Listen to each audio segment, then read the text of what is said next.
Today we're gonna cover some of the major news that you probably missed from this month. This includes new software releases, render engine updates, new plugins, game development news, and more. Before we get started, I wanted to let you guys know that we are creating content in a brand new channel, specifically created for aspiring game developers and gamers alike. We're gonna cover topics such as game development concepts and tools, new software releases, games related topics, and in-depth knowledge that is hard to find in one place. So please go check it out and subscribe to get early access to videos. We will kick off this news with Blender 3.1 that was released a couple of weeks ago. This latest installment revolves mainly around performance, efficiency, and speed. Starting from the top, this version introduced a new meta GPU backend for cycles, which has compatibility with Apple computers and their M1 chip. However, this only applies to Apple and AMD chips that are running macOS 12.2 or newer, but more updates are coming soon. Blender now supports the rendering of point cloud objects as spheres, which allows it to be rendered with cycles to create sand, water splashes, particles, or even motion graphic style rendering. It can be generated with geometry nodes or imported from other software. This is actually much more efficient in memory usage and renders time when compared to instancing objects on every point. Ray tracing precision has also been improved for small, large, and faraway objects, helping eliminate artifacts because of overlapping geometry. This latest release also saw an improved asset browser because the libraries are indexed. As a result, the image editor can handle high-resolution images. With this version, the geometry nodes also saw plenty of improvements, such as improving the calculation of large node trees, and the node editor can now display node timing similar to SD to identify heavy calculations, in addition to slowing down the node tree. Speaking of node trees, in this optimized version, many nodes are now multi-threaded and use much less memory, improving field evaluation, reducing memory usage by up to 100 times, and improving the performance by 3 to 4 times.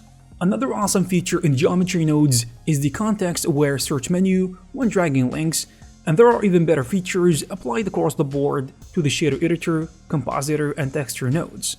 In addition to a long list of new geometry nodes, we have more such as the merge by distance, geometry to instance, which converts real geometry to instance, scene time to access the scene current time without the need to use drivers, and a lot of new features such as GPU subdivided acceleration, vertex creasing, copy global transform, grease pencil dilate, and contact fill, as well as enhancements and bug fixes.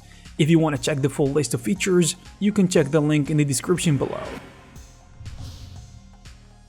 A team of developers has released AlterMesh, an add-on that allows you to use geometry nodes inside Unreal Editor. You can do this using their own plugin and the required software that allowed the team to create a fantastic and customizable Lego world. According to them, the whole process was quite simple. To do this, all they need was follow a tutorial and then drag and drop Blender file into the Unreal 5 using the add-on AlterMesh.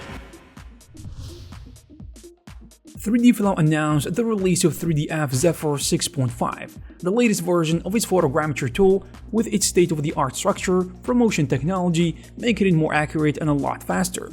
Some of the new features include a new preset specifically designed to improve computation time and accuracy for vertical structures such as towers, skyscrapers, and so on. 3DF Zephyr also has a Unity Art Engine integration, and license holders of Art Engine can now directly use Zephyr scans with the AI-powered engine. In addition to this, faster edge filtering, better texturing, improved elevation profile interface, a new spot height map tool, USD file format export, and much more. Also, Sebes has announced a free public beta release for the Final Fluid, a new real-time fire and smoke simulation plugin for 3ds Max users.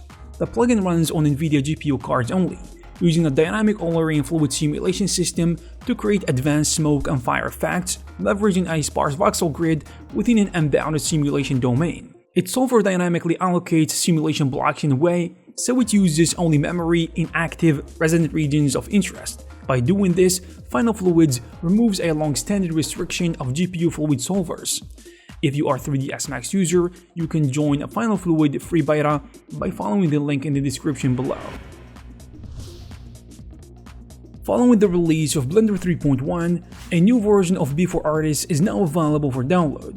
B4Artist is a popular fork that aims to improve the graphical UI and usability of vanilla Blender. This version is a maintenance release that comes with all the changes from Blender 3.1, and of course the usual changes to keep B4Artist consistent and compatible with Blender.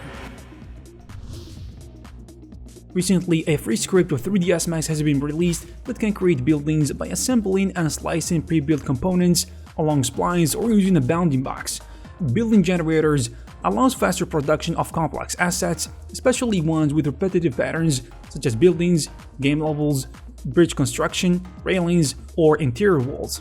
It can also be used for faster prototyping, but also final assets. Users can edit assets normally, like extruding walls in and out. Currently, the script is in beta and it's free to use. Byte the Bytes announced the release of World Creator 3, the latest version of its real-time landscape creation tool.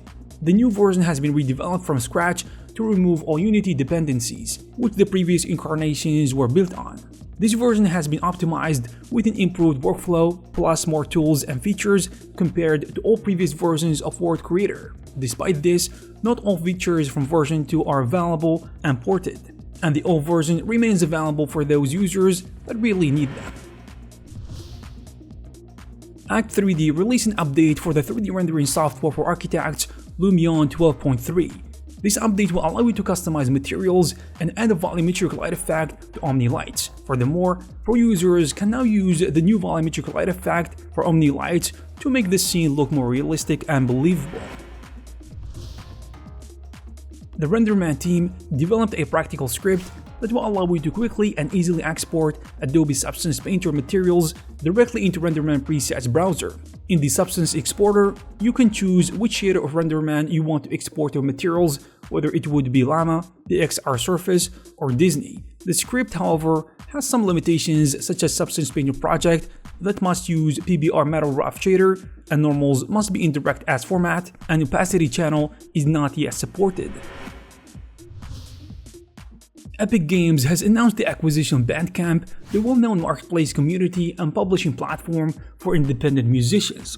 According to the announced press release, Bandcamp will continue to operate as a standalone platform with no immediate changes to the existing products and services. However, Epic will work with Bandcamp behind the scenes to expand internationally and push development forward across the platform. Adobe also released new Substance plugins for both Unity and Unreal, which enables users to directly use Substance materials inside the engine. The add-on allows you to import materials in SBSAR format and edit their parameters natively inside the Unreal Engine and Unity. This is extremely powerful as you don't have to jump back to Substance Painter or Designer anymore, especially for minor adjustments or texture variations. You can easily expose all the parameters you need when exporting the materials, and it will be available inside the engine. You can also import materials from online libraries like the new Adobe Substance 3D assets. I hope you found this video useful. If you did, please give it a thumbs up. You can also check some of our previous videos. Thank you very much for watching. I'll see you in the next one.